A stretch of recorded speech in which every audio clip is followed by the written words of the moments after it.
What's going on, guys? Unknown Player here, and today we've got some more random and interesting topics to go over about Destiny 2. We'll be talking about some strange coins inside the game and what's up with that, some stuff about dragons and the Traveler on Io, which Bungie recently talked about, as well as some other interesting stuff as well. So firstly, let's talk about those strange coins. Now, as it turns out, they do actually exist inside Destiny 2. They're inside the database and the game files publicly, which means they should be technically inside the game available. Obviously, right now they aren't. We do, of course, now have legendary shards, which is the Destiny 2 equivalent of legendary marks, but these are now the currency you also use to buy Xur exotics from, not strange coins. So it begs the question, what are strange coins doing inside the database? So they have actually been changed a little bit. They aren't just the same asset, just copy and pasted from Destiny 1. They're now actually legendary items, or purple. In Destiny 1, they're of course blue or rare. So their rarity has been upgraded, and as you can see, the icon has also been updated as well with a new kind of glowing icon, a little bit better and fancier.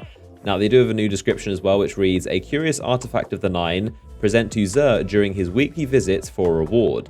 So this makes things even more confusing as to why they exist in Destiny 2. They upgraded them to legendary and gave them a new description telling you to give them to Xur. Yeah, that obviously isn't how Xur works in this game. So I think personally there are two possibilities. Firstly is the more likely that Bungie could have last minute decided against the currency and got rid of them to instead use legendary shards, or it could be an important item that comes into play later in Destiny 2, and the description does mention giving it to Xur for a reward, not trading loads of them for several rewards like we used to. So maybe it's a sort of quest item that will come into play later, but I personally doubt that. I think that's on the unlikely side. But of course, let me know what you think in the comment section.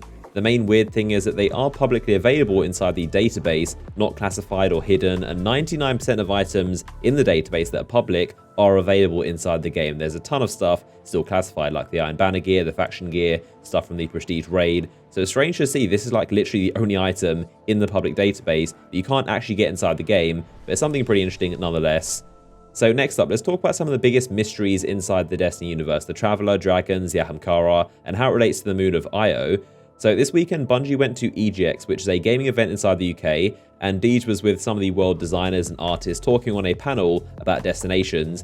Now, someone asked about those giant bones that you'll often find on Io and what's the reasoning behind them, if they relate to real creatures. If you haven't already noticed, there are a ton of massive bones of these big creatures, and they seem to be everywhere all over Io, as well as fossils. And Jesse Van Dyke from Bungie, who helped to create Io, essentially said that those bones aren't there just because they look cool, but they do have some big significance that Bungie wanted to hint towards. And he said they were deliberately vague about why the bones are there, but they definitely have some importance and aren't just there for aesthetics. But I thought it was an interesting answer, because often Bungie designers will admit when something is just there because it looks cool or it fits a theme. But in this case, you can tell there's definitely a lot more to these bones on Io.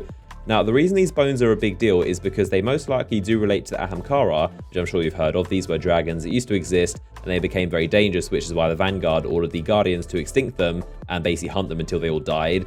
There's even this official concept art from Bungie directly, which is a very early concept of what this Ahamkara used to look like when they were hunted, but they were these massive, powerful, and also magical creatures. That's why we wear their bones as exotics. So you have the young Ahamkara spine and the skull of Dire Ahamkara, which Bungie brought into Destiny 2. There are also the bones of Io and the claws of Ahamkara, which didn't make it over, but these dragons were a pretty big deal inside the lore.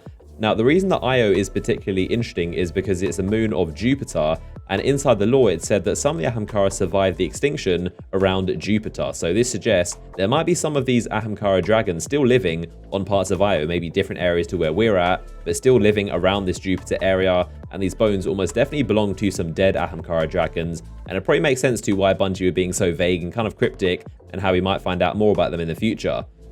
Now, Bungie also mentioned something else on this panel about Io, and you've probably seen this place where the Akora cutscene looks over and wondered what it actually is. It looks like some sort of coliseum or stadium. It's a really weird structure, but as it turns out, this is to do with the Traveler, and the designers said this is the same place shown in one of those Destiny 2 cutscenes. You might remember this scene where the Traveler is touching down and all these big pillars kind of rise up around it, and this is that same scene. This takes place on Io. We know that when the Traveler went around terraforming all the planets in our system, this was the very last place it was before it came to Earth and then was attacked by the darkness. So once again, it's one of those vague mysteries that Bungie deliberately don't want to go into detail about, but at least now we know that cutscene is definitely related to this spot right here. So all we can really do is speculate about why the Traveler made these pillars, but with this structure and the dragons and the bones everywhere, you can definitely see why Io is a very interesting destination.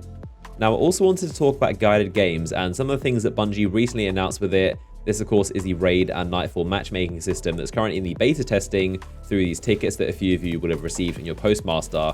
Now, the raid part of this, of course, goes live next Tuesday, but the Nightfall guided games has been running for a while now, and Bungie said that over 100,000 people have been guided through as Seekers, and of those people, 90% of those Nightfalls were successfully completed, which is pretty cool. So if you go into a Nightfall as a Seeker, 9 times out of 10, you're going to beat it.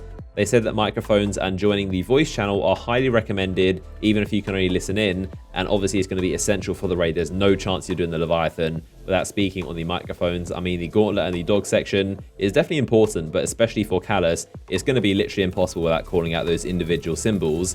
Now, they also talked about your Oathkeeper Score, which is basically a ranking system for being a good guide. You get these points by completing an activity, or if you reach the time limit, which means you tried, or if you all vote to abandon it. But if you're quitting or not being a good guide in general, your Oathkeeper Score is actually going to go down. Now, the funny thing is that this scoring system does sound a bit like a ranked mode. It seems like they've already got the system in place for something like that in Crucible. We know that a ranked PvP mode is something on Bungie's list of things they want to add sometime after launch, so maybe this Oathkeeper Score is them testing out the system, who knows, but regardless, those are some of the things Bungie recently said about how guided games is going.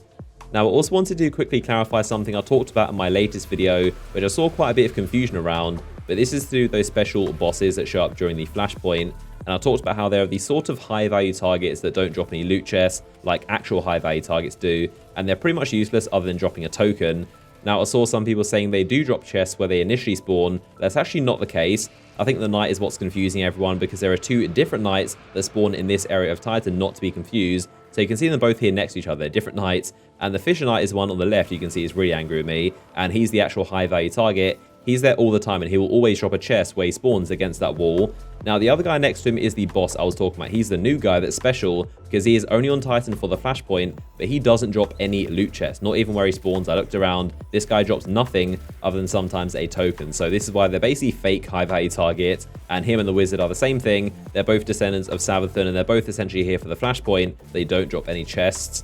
Now, some of you guys rightly pointed out in the comment section they do have a small purpose, and that is giving you some kind of extra progress towards your Flashpoint milestone, because they do count for a little bit of percentage, so not a massive purpose, but this is essentially what they're useful for. I would rather they drop the chest, but hopefully this clears up some of the confusion around these bosses, what they do, and what they're useful for.